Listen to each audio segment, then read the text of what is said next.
말씀은 우리는 흔히 마태복음 6장 9절에서 13절까지를 주기도문 이렇게 부르죠. 주님께서 가르치신 기도라고 불러요. 이 기도문은 정확하게 두 개의 단락으로 나눠져 있어요. 첫 부분은 그러니까 6장 9절과 10절로 전반부를 형성하고, 이 주기도문의 전반부는 저번에 말씀드린 것처럼 하나님의 뜻, 하나님의 필요에 집중하고 있어요. 우리가 먼저 기도할 것은 우리가 필요한 것이 아니라 하나님이 필요한 것, 하나님의 뜻을 위해서 기도하라는 것입니다. 하나님이 필요한 것에 기도하면 우리가 필요한 것은 저절로 채워진다는 것입니다. 오늘 우리는 후반부에 주목합니다. 인간의 필요. 정확하게 말하면 우리의 필요에 대해서 가르치고 있어요. 이 주기도문의 우리의 필요, 바로 이 대목을 통해서 우리는 지난 세월 지금까지 어떻게 하나님의 공급을 경험했는가를 살펴보고자 합니다. 세 가지 필요가 나오죠. 첫째는 육체의 양식에 대한 필요가 나옵니다. 두 번째는 관계 속의 평안, 세 번째는 존재 보호에 대한 필요에, 이 세 가지 필요를 다루고 있어요. 첫 번째가 일용할 양식을 주옵시고, 여러분 인생 지금까지 살아오시면서 그래도 여러분 잘 먹고 사신 거 감사하지 않습니까? 여러분 얼굴 보시니까 그렇게 증명이 되지 않습니까? 오늘 우리가 살고 있는 이 땅에 소위 절대 빈곤층이 존재하고 있습니다. 우리는 미국에 살고 계셔서 잘 실감되지는 않지만 아직도 절대 빈곤층이 많이 살고 있어요. 대부분 이 문제를 연구하는 학자들은 인구 전체 인구의 약 5분의 1을 절대 빈곤층으로 분류합니다. 전 세계 인구 가운데 약 12억 인구가 절대 빈곤층에 속한 것입니다. 그들은 불과 하루 1불이라는 이상을 벌지 못해요. 그저 1불 정도 가지고 가까스로 연명하는 사람들이 세계 12억의 인구가 된다는 사실입니다.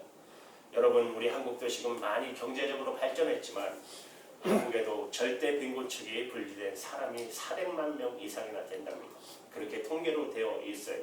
그렇다면 이 땅에 살고 있는 사람 중에 12사람 중에, 이렇게 말하면 쉽게 와닿을 겁니다. 12사람 중에 한 사람은 절대 빈곤층에 속한다는 사람이라고 할 수 있어요. 그런데 나는 지금 이제까지 먹고 살았다. 그러면 감사한 것이죠. 여러분, 이 사실을 생각하면 먹을 수 있다. 이 사실이 대단한 감사 속에 속한 것이에요. 오늘 주님은 우리에게 기도할 때 일용할 양식을 달라고 기도하라고 가르치셔요. 여러분, 일용할 양식의 중요한 성경적 배경은 사실은 광야 생활이었잖아요. 이스라엘 백성들이 광야 생활을 할 때 하나님은 하늘에서 그들에게 필요한, 육신에 필요한 것을 만나를 공급하셨어요. 그런데 만나를 매일 1인분의 만나를 내리셨어요. 그들은 날마다 하루분의 만나를 거둬들였어요. 왜 이틀분의 것을 거두지 않고 매일매일 일용할 양식을 거두게 하셨을까요? 물론 마지막 6째 날에는 안식일을 대비해서 이틀분의 것을 거두게 하셨습니다마는 정확하게 하나님은 일용할 양식을 걷도록 하셨어요. 그것은 하루하루 그렇게 해서 하나님을 의존하는 훈련을 시키고자 하는 것이었어요. 만일 하나님이 우리에게, 아니 이스라엘 과거 백성들에게 한 달의 양식, 혹은 1년의 양식, 혹은 10년의 양식, 혹은 평생의 양식을 한꺼번에 거두게 하셨다면 과연 그들이 양식이라는 절실한 필요에서 기도할 필요가 있었을까요? 바로 그것이 그 백성들로 하여금 양식 그 자체가 문제가 아니라 양식을 통해서 하나님을 의존하게 만드는 하나님의 방법이었어요.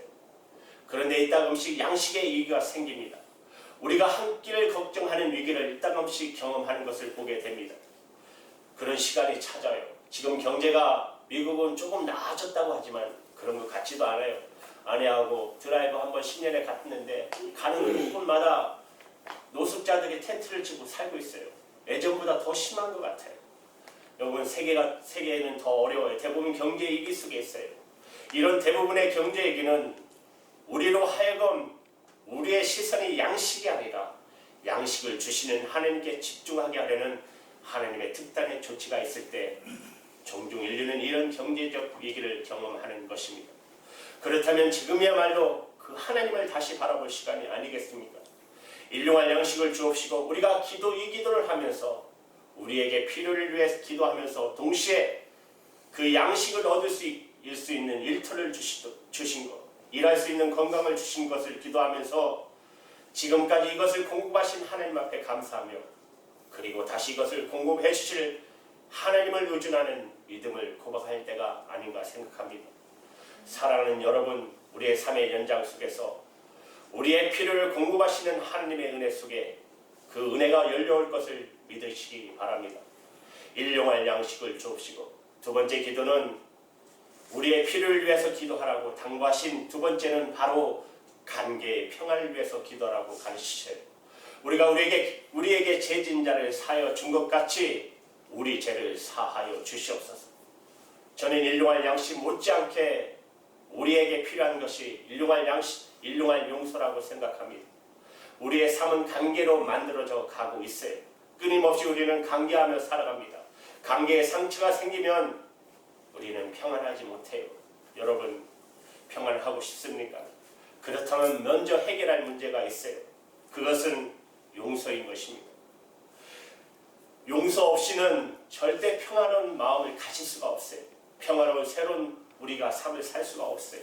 그래서 주님은 여기 우리의 절실한 필요를 위해서 기도하라고 가르친 이 대목에서 두 번째로 용서의 필요를 위해서 기도하라고 가르치십니다.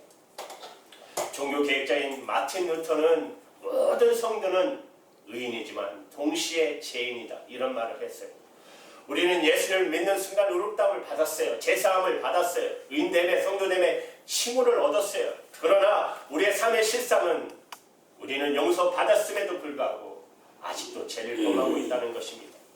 역설적이지만 우리는 의인이면서 동시에 죄인된 삶을 살아가고 있어요. 그래서 용서의 기도는 아직도 필요한 것입니다. 여러분 말하는 소위 지금 많은 구원파들이 판치고 있잖아요. 그들이 주장하는 것이 뭐예요? 잘못된 주장하잖아요. 우리가 구원받고 용서받았다면 다시 용서를 위해서 기도할 필요가 없다고 가르쳐요. 그래서 그들은 주기도문을 하지 않아요. 이것은 매우 잘못된 것입니다. 우리는 구원받았지만 아직도 죄를 범하고 있는 것이에요. 그래서 용서의 기도는 아직도 필요한 것입니다. 주님은 이것을 모욕을 했지만 베드로가 모욕시켜달라고 하잖아요. 이것은 모욕했지만 이제는 그럴 필요가 없다는 것이에요. 발 씻음은 여전히 너에게 날마다 필요한 것이더라고 가르치셔요. 이것은 그 당시의 배경을 보면 생각해서 알 수 있어요. 그 당시 광야 사막지대의 생활 배경 속에서 이해할 수 있는 일입니다. 과거 사막시대에 사는 사람들은 모욕하는 것이 얼마나 힘들었어요. 1년에 한 번, 두 번 할까 말까 했어요. 아주 드문 일이에요. 물이 너무 귀하기 때문에. 그러나 그들에게 손 씻음과 발 씻음은 날마다 필요했던 것이에요. 그래서 예수님께서 제자들에게 발을 씻기시면서 이런 말씀을 하지 않았습니까? 이미 너희들은 모욕한 자다. 이제 발만 씻으면 된다. 너희들은 모욕을 다 했다. 주님은 갑자기 제자들의 발을 씻으면서 그런 영적인 사건을 도약시키십니다. 너희들은 영적으로 모욕을 했다. 그런데 나 믿고 예수 믿고 용서받고 거듭났는데 그러나 그럼에도 불구하고 너에게 발 씻음에 있다. 그들이 못지않은 사망을 걷다면 나도 모르게 발은 더럽혀지게 되는 것이죠. 그래서 발 씻음이 아직도 필요하다는 것이죠. 그렇습니다. 3이라는 강야를 우리가 걸어가는 동안에 우리는 우리 모르게 또 더럽히게 될 것입니다. 그래서 용서가 필요한 것입니다. 물론 나 자신의 용서를 위해서 기도하는 것은 매우 중요한 것이에요. 그러나 주님은 우리가 용서를 위해서 기도할 때 우리의 기도를 막고 있는 거라고 있다고 가르치세요. 그게 뭐냐 하면 내가 이웃을 나에게 범죄한 이웃들이 나에게 상처를 입혔을 때 내가 만약 그들의 죄를 용서함 없이 나의 죄를 용서해달라는 우리의 기도는 방해가 될 거라고 말씀하셨어요. 그래서 주기도문 만으로 충분하지 않다고 생각하신 주님은 오늘 읽은 주기도문에 의해서 계속 그 교훈을 베푸셨어요. 사실상 마태복음에서 13절에서 끝나지만 주기도문 13절이 끝나잖아요. 그러나 용서의 교훈을 계속 덧붙이고 있으세요. 너희가 사람의 잘못을 용서하면 너희 하늘에서도 하늘 천국에서도 너희의 잘못을 용서하시니라. 여러분 이걸 누가복음에서는 예수님께서 이 사건에 연결시켜서 1만 달란트 빚 탕감한 자 어떤 사람의 이야기를 비유로 말씀하시지 않습니까? 무려 1만 달란트나 되는 어마어마한 빚을 탕감받았어요. 그런데 이 사람이 그 빚을 탕감받고서 어느 날 길에 가다가 자기에게 100데나리온 빚진 사람을 만나요. 그리고 그가 빚을 갚지 않았다는 사실을 연상하고 그를 붙들어다가 감옥에 넣는 이야기를 주님께서 하십니다. 그것이 바로 우리라는 것이에요. 여러분, 우리가 하나님 앞에 나오는 순간 예수님을 통해서 제사함을 받았다는 것은 상상할 수 없는 용서를 받은 것이에요. 그것은 무려 1만 달란트의 빚을 탕감받은 것에 비교할 수 있는 것이에요. 그런데 우리는 종종 나에게 상처를 입힌 내 이웃의 100데나리온의 빚을 용서하지 못하는 바로 그런 사람의 모습으로 주님 앞에 서 있는 것은 아니겠습니까? 어떤 사람이 1만 달란트와 100데나리온을 비교했는데요. 어떤 사람이 계산을 해보니까 1만 달란트와 100데나리온을 쉽게 말하면 60만 대 1이래요. 쉽게 말하면 600불의 빚을 탕감받은 사람이 자기의 단돈 1센트 자기의 1센트 빚진 사람을 용서하지 못하고 채근하고 그를 감옥에 가둔 사건이 그것이 혹시 우리의 모습이 아닌지 모르겠습니다. 우리가 받은 용서는 문자 그대로 상상할 수 없는 어마어마한 용서인데, 그런데 그런 용서를 받고 우리는 내 이웃 형제들 가운데 내게 상처를 입힌 그 작은 허물을 묻지 못하고 작은 허물을 지나지 못하고 그것을 용서하지 못하고 그도 기도할 때 내 죄를 용서해 주십시오. 그 기도는 진정한 용서의 기도가 될 수 없다는 것이에요. 그리고 우리가 참으로 우리 이웃들의 죄를 용서했다면 어떻게 알 수 있을까요? 더 이상 그 사람과 나 사이에 그를 만남과 그의 관계에 있어서 내 마음에 어떤 문제가 없어야 합니다. 물론 나는 오랫동안 그 상처를 기억할지 몰라요. 그러나 적어도 그 사람과 정상적인 관계를 맺어가는 일에 이상이 없을 때 나는 그를 용서한 자로 주님 앞에 서서 내 기도를 드릴 수 있을 것입니다. 그렇습니다. 내가 어떤 사람을 참으로 용서했다면 더 이상 이제 그 일을 문제 삼지 마십시오. 우리는 컴퓨터에서 종종 잊지 않고 기억할 것을 저장해 목록에 만들어서 넣지 않습니까? 그리고 생각날 때마다 기억하기 위해서 클릭하잖아요. 그런데 우리는 흔히 우리에게 허물진 내게 상처 입힌 사람들의 마음속에 저장 목록에 반드시 집어넣는 분들이 계세요. 그리고 종종 클릭해서 다시 끄집어냅니다. 그리고 계속해서 그것을 묵상합니다. 그것이 내 마음속에 평안을 잃어버리고 사는 이유인 것입니다. 내가 참으로 그를 용서하기 원한다면 오늘 이 시간 지금 그 마음속에 있는 저장 목록 속에 들어가 있는 내 이웃들의 형제들의 내게 범죄했던 모든 허물을 이제 끄집어내서 어떻게 해야 합니까? 삭제하십시오. 지워버리십시오. 이 삭제 사건 없이 이 진실한 용서 없이 저와 여러분 매일 주님 앞에 드리는 용서의 기도는 주님 앞에 연락되기 어려울 것입니다. 용서하지 못한 채로 용서받지 못한 채로 그렇게 살아가는 사람이 우리 가운데 한 사람도 없기를 주님의 이름으로 축원합니다. 우리의 절실한 필요는 한 가지가 더 있어요. 우리의 양식의 필요와 함께 우리에게 관계의 평안이 함께 세 번째, 주님은 시험에 들지 말게 하옵시고 다만 악에서 구해달라고 기도를 가르치세요. 바로 우리의 존재의 보호예요. 여러분, 우리가 주님 앞에 용서의 기도를 드릴 때 중요한 전제가 하나 있어요. 하나님 참으로 저를 용서해 주십시오 라는 내가 그 죄에 다시 빠지지 않겠다는 결단을 동반하고 그 기도를 드려야 합니다. 내가 아직도 동일한 죄를 반복할 계획을 가진 채로 용서를 구한다면 그것은 정당한 용서의 기도가 될 수가 없어요. 그런데 사랑하는 여러분, 우리를 계속해서 같은 시험 속에 빠뜨리는 존재가 있다는 것을 여러분 아십니까?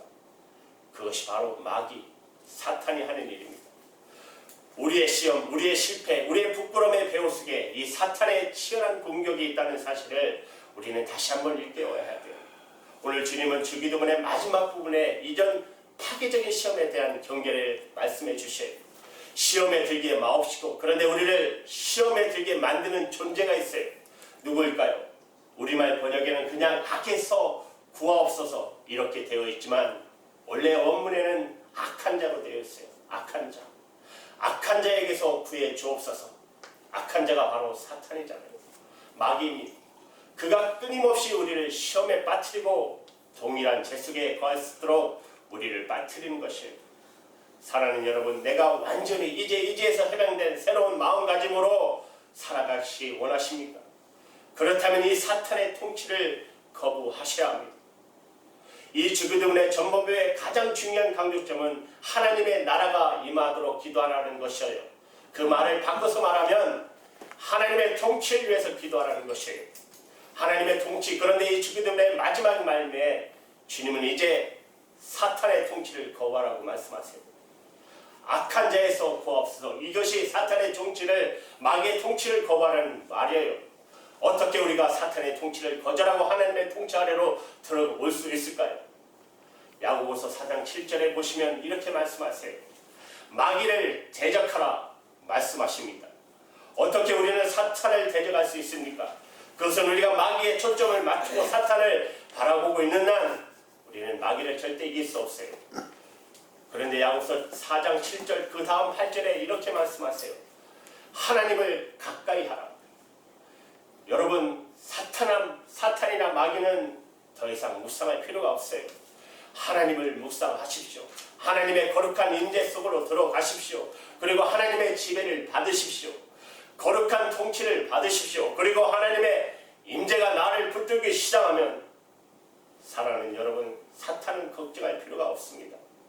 우리는 악한 자를 이길 것입니다. 승리할 것입니다.